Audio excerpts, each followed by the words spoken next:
Film to me is everything. It's story. Film is passion. Film is a way of getting away from the struggles that I'm going through or whatever it is that I'm dealing with. It's my way of relaxation. Film to me is a passion, is love. And overall, like I said, it is story because if you have to think about everything in life is a story. If you have to talk about history, it is a story. If you have to talk about the future, it's a story. If you have to teach somewhat, it is story. So I feel like story, film itself, is just an element of storytelling.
My name is Bimbola, one and only. I am a filmmaker, producer, director to be precise. I grew up in Nigeria where the film industry is actually really, really large. And like most Africans tend to just watch like Nigerian movies. But growing up, I actually didn't really like. My parents loved to watch like a lot of Nigerian movies, and I was more of like, oh, I like the American movies, or I wanted to watch animation and all that. So I had always felt like I could always tell better stories, even when I was younger, and I knew absolutely nothing about filmmaking, but I never really took it seriously. And fast forward to when I became a young adult, true story, I actually was surrounded by artists. All my friends were artists. Like, I was like within the art industry in Nigeria, but I wasn't really making any use of it, of like the connections I had and all the artists I had around me. I just knew I was surrounded by artists. In my head, deep down, I knew I was going to be an artist one way or the other. I just never really took it seriously. Then when I moved to Canada, I decided like, oh, maybe I should actually start taking, the arts seriously. So I, I, I applied to go to film school and I got admission and I got a scholarship to go into film school. So technically that's kind of like where the journey started for me. So, but prior to that, I think a lot of my interest was just me being surrounded by artists. A lot of like people in my family are also artists too. I have filmmakers in my family. I have musicians in my family. So I've always been surrounded by arts. So, and I guess that the love just never left. And growing up to be an adult, I just felt like, what better way to what's the best thing to do in life? Because I initially was going to school for biology, and I thought like, yes, I do, like I could, get a job and all that, but it's not going to be fulfilling for me because it's all about life fulfillment for me. So I decided like, I'm just going to switch departments and actually do what it is that I want to do with my life. And I got a lot of discouragements from everybody. They told me I wasn't going to make a lot of money. I wasn't going to get any jobs. There was all discouragements, but I knew exactly what I wanted and I just went for it. And then after that, everything else just became a story. My first influence when it came to like film or like storytelling as a whole was this show that was produced when I was a kid. It was called Tales by Moonlight. That was what really drove me, was like, um, I forgot who the producer was, but then even fast forward to that, I was very interested in a lot of. I was actually really interested in acting when I was younger. I used to love Nigerian actors like Ramsey Noah. I also loved the producer Mike Adenuga. He was a religious producer, but his stories were really good. He actually made some really authentic movies. But fast forward to me getting older, I started liking. I started looking at a lot of works and paying attention to producers and directors like Scorsese, Spielberg, Spike Lee was a big one for me. Also Lee Daniels.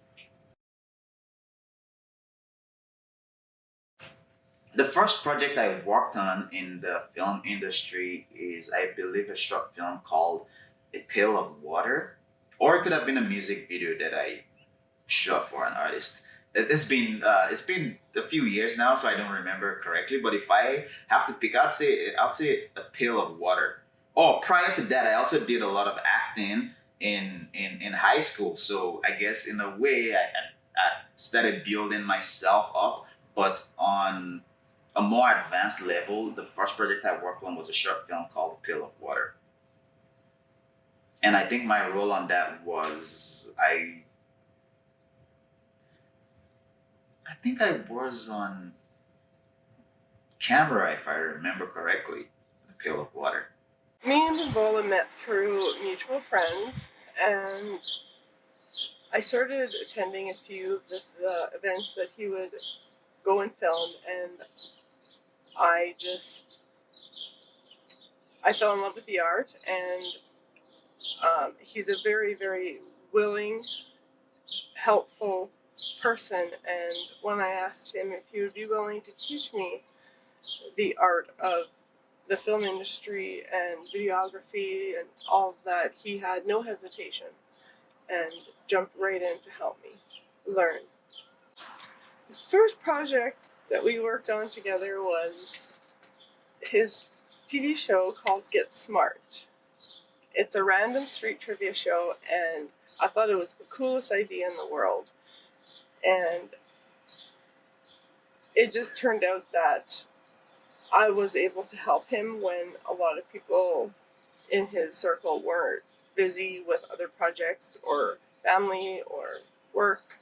And he asked me to come along and said that he would teach me the ropes as we went, and that is exactly what he did. That was our first project together. We filmed 10 episodes, and it was an amazing experience. I met Bimbola through Tommy. Tommy, shout out to Tommy.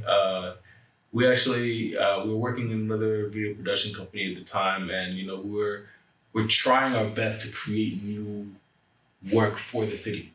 And thankfully, it didn't work out. I guess like the power of the mind kind of pushes you to certain things and being associated with certain people. So obviously through that, we were looking for a screenwriter. Obviously, writing short or featured films, you need somebody who's good with the pen. And we got brought this boy Bimbola, and he man on fire. He showed us what he could do very early. It was great. Got to read a couple of scripts that he had, the ideas that he had. Some ideas, it was just one of those things, when you get an idea and you're unfortunately not able to execute it right away, and then you see that idea out there and you're like, if only. But yeah, no, that's the first time I met Bimbola. I met Bimbola in the front side of the studio that we were at, and we shook hands, said what's up. He told me what he did, and I was like, definitely somebody like you on my team, and have a good friendship ever since.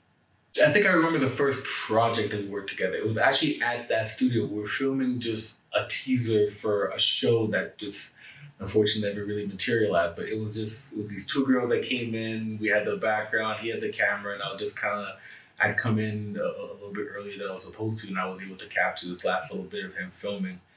And I guess not working together, but definitely being in the same space, understanding the kind of style that he had, the movement that he had, what he was looking for, how to communicate with, the different, the talent that was in front of him, right? So you saw somebody that was very engaging in that. So I was like, okay, wow, so he's skilled here and he can write scripts. So it was really two-dimensional and even more out. You can say you can act and stuff like that, of course.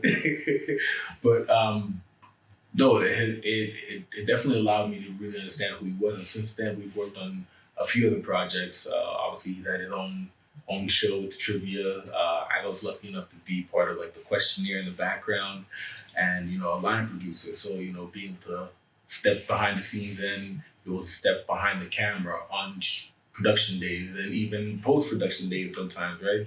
Like, I found myself very involved in a lot of what he did, and you got to see the work ethic. You got to see the time in which you really saw, okay, like when it's crunch time, putting something together, you really see it. And so he's a good person. Not everybody would say that, but no, it's definitely been a joy to have him as a friend, and yeah, like as far as a professional, very very very professional. Gets you the job when you need it. The way my film career started was fast forward from graduating from film school.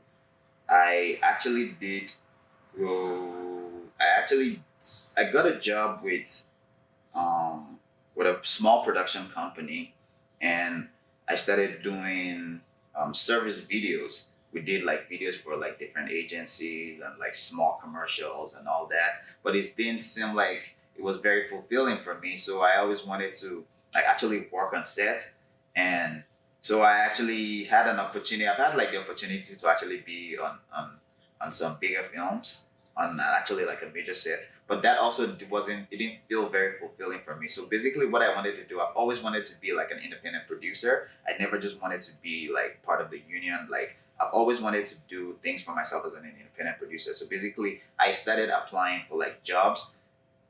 The way it started for me was like actually graduating film school. I sent out I think about 200 emails to production companies in Alberta and BC. It's not a joke. And I remember my professor telling me that was a terrible idea. But it wasn't, I didn't feel it was a terrible idea because I'd never been one person to always like, I knew like, I've always walked my own path. I don't really look too much at how other people's success and try to follow their path. I've always known that like, if I pick this path, I'm ready to, just walk it down all the way, regardless of what obstacles comes I find along the path. So what I ended up doing was sending out emails to literally about 200, I think all the production companies I could find within Alberta and BC. And I did get a lot of responses. Some of them were like, oh, some of them actually were like, oh, we're not actually having anything going on right now, but you can email back maybe in September or this. And some of them were like, oh, you're just looking to graduate in a couple of months and you're like already thinking about the future. And some people told me it was a good idea. I remember my professors telling me it was a terrible idea, but I was like, I mean, it's my life, it's my journey. You've walked your path, I'm gonna walk my own path. And I believe I got a good response, and then one of the companies hired me. I think it was Shoelace Media, if I remember correctly. That was the first company I worked for in the industry. And then after I left there, I got hired at another company.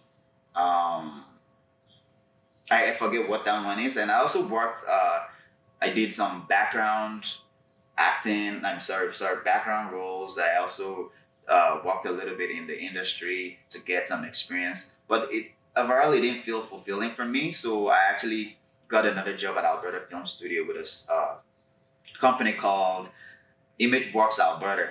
And that's where I felt I got a lot of my experience because my bosses at then gave me in most of the information that I needed to succeed as an independent filmmaker.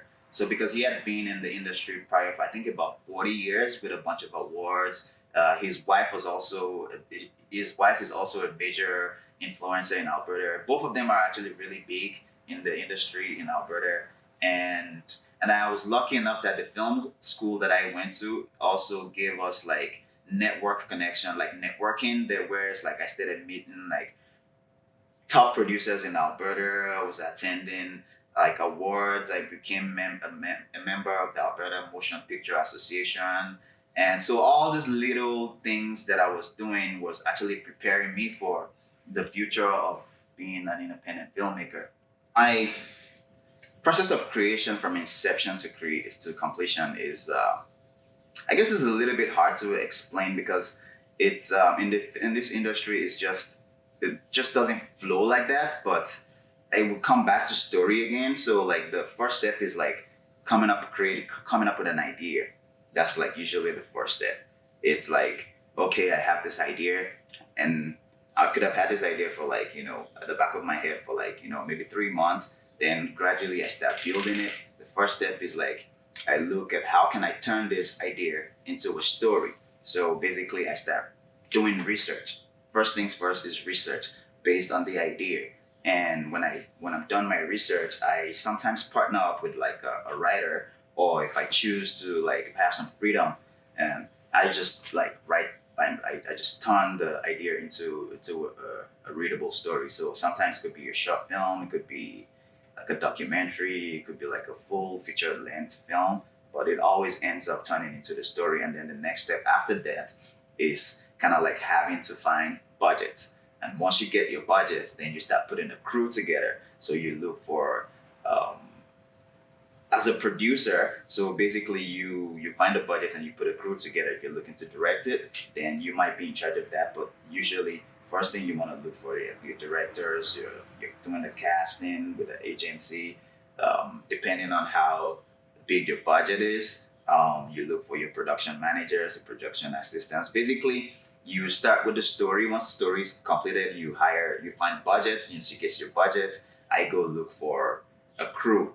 And once I've gotten the crew together, then the next step is like looking for a cast and then location as well too.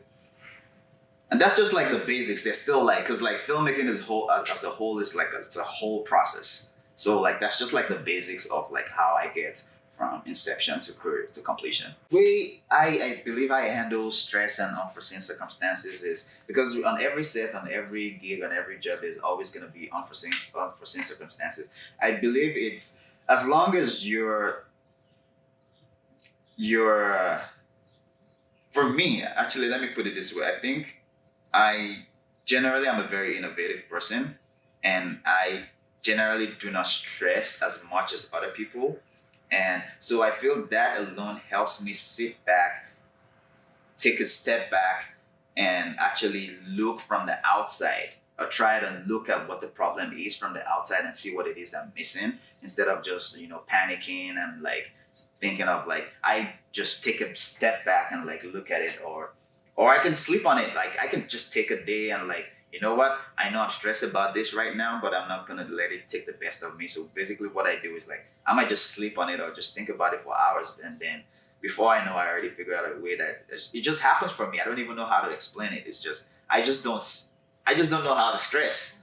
And I think I'm very innovative at times, and that kind of like helps me balance a lot of things that are unforeseen. Also, having a good team around you, actually, it's a good way to help solve unforeseen problems. If you have a great team, that a lot of people are very innovative because it takes some weight off of your shoulder if you have a great team around you. So, and then like-minded people can always, help you, even getting advice from mentors or older people that have been in the industry and have learned and have gone through a lot of the mistakes or hurdles that you're facing at the moment. So, describing the film industry in Edmonton would be that it's thriving. I think that we're at a space right now where a lot of people are either graduating from the arts or have enough experience based on social media and just the creation and the imaginative world that we are now kind of putting forth in front of kids through education, sport, etc. And you're getting into where these growing kids are becoming adults and now venturing into the arts as a form of career. So as it populates itself more of a demand will be turned to the creation and the support of that industry. So, I mean, you're kind of seeing it in Calgary now. The scene over there is booming. You get a lot of studios, you get a lot of people that invested their time into creating a space for others to be able to kind of flourish a bit. So I think Edmonton is slowly getting into those spaces. Um, Whether you're looking at individual stories or documentaries, you've got some great projects that have come out of here in the last few years. I'll definitely say that what is lacking within the industry currently is support and marketing.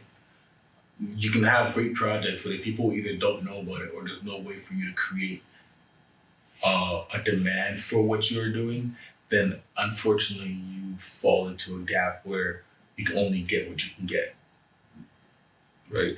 Like we have famous plays for a reason. The Nutcracker is shown every other year in many major cities around the world that are English speaking, and I'm sure it has translated into many other languages. There's a reason as to why a good play is able to maintain itself as a good play. But you have to get people to come out. There has to be a demand. It has to be make sense within the times, right? Because if every single year you get to do that one thing, it's kind of like a show or it's a birthday celebration of that one day. That's why festivals and stuff kind of work itself out. And Calgary has had a great time building away from what the Stampede brings up. So you can look at what brings you to Edmonton is the mall, but where do we focus on the mall as the main attractions becomes something which nobody brags about anymore. And then it was sports, and now we don't brag about it anymore. So try to see, okay, what has Calgary really had? Okay, well, they have the Stampede every single year. More recently they created the One Love Festival. They created these artistic spaces. Sled Island is coming up this year. And so you have a lot of these spaces that are being created and cultivated within a small area. So it naturally attracts more people to come into that space. And that's why you have Calgary booming much more than Edmonton, honestly. What I think of the film industry in Edmonton? I think Edmonton has a decent film industry. I've been in Edmonton now for a few years, and I think if I were to say, I think Edmonton used to be fairly decent back in the days prior to me moving here for horror movies and those type of movies, and I think it just kind of fell off a little bit, and a lot of things a lot of the industry seemed like it switched to the Calgary region. I think that might have to do with the locations that is based closer to the mountains and all of that. But within the last few years, Edmonton's film industry is starting to gain some major names already. Productions are coming in.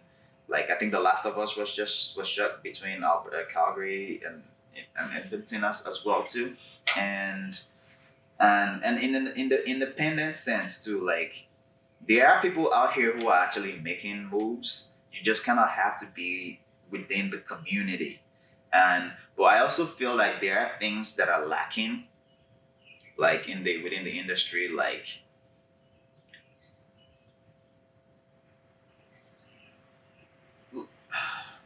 accessibility to certain things, because as an independent producer, not a lot of the things, if you don't get major funding, you can't even afford to rent out a studio to film something, because if Alberta Film Studio is probably the biggest studio that we have in Edmonton, and it's not very affordable to a lot of people. If I wanted to rent it out for a month to film something now, if my budget doesn't handle it, then I kind of have to start looking for a plan B. But not saying, we also have co-ops here in Edmonton, like Fava, that if you have membership with them, you get